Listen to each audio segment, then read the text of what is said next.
Hello namaste, welcome back to my channel. இன்றைக்கி நம்ம சேனலில் முருங்கைக்காயும் கத்திரிக்காயும் வச்சு ஒரு சாம்பார் ரெசிபி தான் பார்க்க போகிறோம்.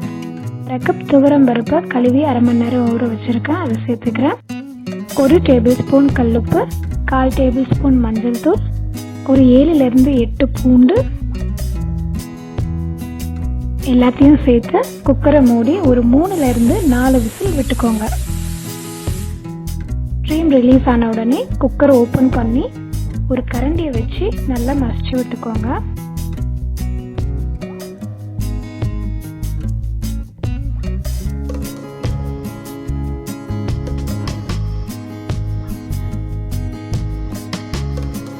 ஒரு கடாயில் 3 டேபிள் ஸ்பூன் எண்ணெயை சேர்த்துக்கோங்க. 1/2 டேபிள் ஸ்பூன் கடுகு, 1/2 டேபிள் ஸ்பூன் உளுத்தம்பருப்பு, ஒரு 5 இல்லை 6 வெந்தயம், 1/2 டேபிள் ஸ்பூன் சீரகம், கொஞ்சமாக கறிவேப்பிலை,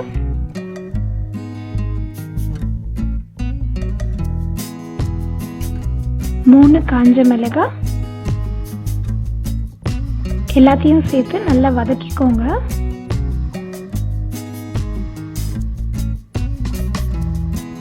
இந்த சாம்பாருக்கு நீங்கள் சின்ன வெங்காயம் யூஸ் பண்ணால் இன்னும் டேஸ்ட் நல்லாயிருக்கும்.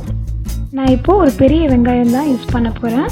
எல்லாத்தையும் சேர்த்து நல்லா வதக்கிக்கோங்க.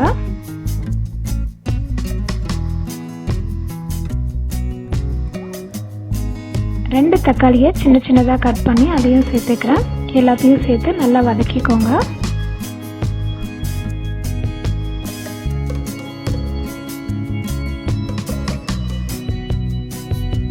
கேஸை லோ ஃப்ளேமில் வச்சு ஒரு 3 நிமிஷம் இதை குக் பண்ண விடுங்க.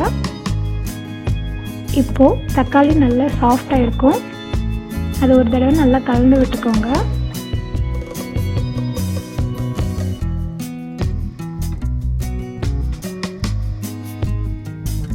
நான் 2 டேபிள் ஸ்பூன் சாம்பார் பொடியை ஆட் பண்ணிக்கிறேன். எல்லாத்தையும் சேர்த்து நல்லா கலந்து விட்டுக்கோங்க.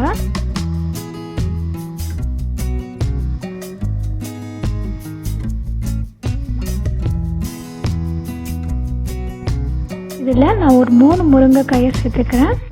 கத்திரிக்காவை எப்போவுமே கட் பண்ண உடனே தண்ணியில் போட்டு வச்சுக்கோங்க, அதையும் நான் சேர்த்துக்கிறேன். எல்லாத்தையும் சேர்த்து நல்லா வதக்கி விட்டுக்கோங்க. நீங்கள் வேணும்னா கொஞ்சமாக தண்ணி ஆட் பண்ணி நல்லா வதக்கி விட்டுக்கோங்க.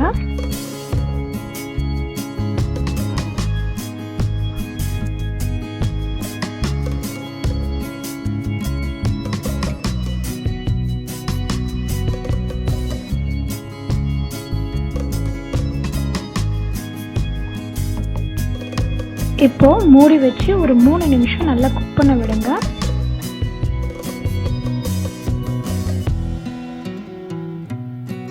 இப்போ இதில் மசிச்சு வச்சிருந்த பருப்பை ஆட் பண்ணிக்க போகிறோம். கொஞ்சமாக தண்ணியை சேர்த்து நிதானமாக கலந்து விட்டுக்கோங்க.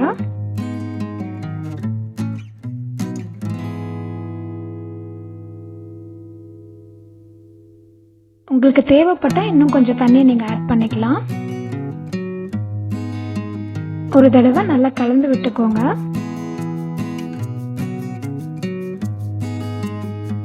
கேஸை மீடியம் ஃப்ளேமில் வச்சு ஒரு 5லேருந்து 7 நிமிஷம் நல்லா கொதிக்க விடுங்க. இதில் நான் 1 கப் புளி தண்ணியை சேர்த்துக்க போகிறேன். எல்லாத்தையும் சேர்த்து ஒரு தடவை நல்லா கலந்து விட்டுக்கோங்க.